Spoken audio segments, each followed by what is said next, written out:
Hello friends, welcome to my YouTube channel SRB Creation. So दिनै सरस्वती पुजा बेनिफ्राय दिनैनि भिडिअखौ एसे ब्लग टाइपनिफ्राय स्टार्ट खालामसै। बेनिफ्राय आं दिनै थांगोन बालेनो डेल्टाजों जितु आं डेलिभारि लादोंमोन। बेनिफ्राय नोंथांमोना भिडिअखौ नायाखैब्ला आं डिसक्रिपशनाव लिंकखौ होगोन, नोंथांमोना नायनो हागोन। बेनिफ्राय सिखारनाया बारा गोबाव जायाखै, थाव साव फोनाखै, दा रेडि जानानै थांसै। स' लोगोफोर नायबाय था, भिडिअखौ मोजां मोनोब्ला लाइक खालामबानो जाबाय। स' डाइरेक्ट गारियाव नुसिगोन। स' लोगोफोर आं बरमा मोनफैबाय। बेनिफ्राय दहाय फैनाय टाइमाव लामायाव भिडिअ खालामाखैमोन, दा डाइरेक्टलि कलेज थांसै। बेनिफ्राय नोंथांमोना ससे सिनेमेटिक शटखौ इन्जय खालाम।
स' लोगोफोर खुलुमखांबाय, फथा लाबाय, बेनिफ्राय दसे बाहेराव ओंखारदों, माने नास्ताफोरा जाथ'वाखै, ओंखामफोरा।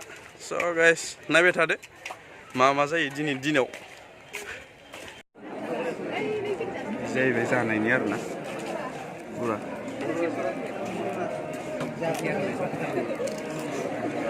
जाहैबाय।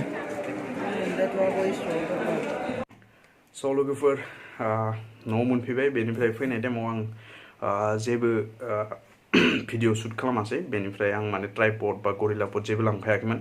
आं दा शुट खालामदों F11 Pro'जोंनो। बेनिफ्राय जिखिनि आं बेयाव कलेजाव सरस्वतीयाव खेबदों बेखिनिया सब Oppo F11 Pro'नि।